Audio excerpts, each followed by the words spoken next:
来，这个立法院司法委员会再度来爆发着口角。国民党的立委罗志强质询法务部长陈明谦的过程当中，向调查委员吴宗宪提出着会议询问，结果坐伫台下的民进党的立委王义川则不满，伊讲调查委员未当来回答着委员个案的问题。 王委员，我告诉你，王委员，如果你不懂会议的程序，你可以去看一下过往。你不懂，跑去研究一下啦。你不懂，跑去研究一下啦。王委，我不能会议询问。不要吵，好，请不要把政论节目那一套拿到立法院来。好，你当招委到底懂不懂啊？你可以这样问啊。我跟你讲，你回答。会议询问是我的权利。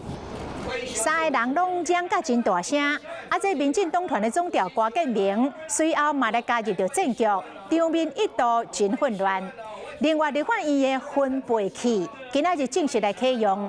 民众党的立委黄国昌质询着陈明谦的时阵，伊的音量定定拢飙破着80分贝，嘛来引发着话题。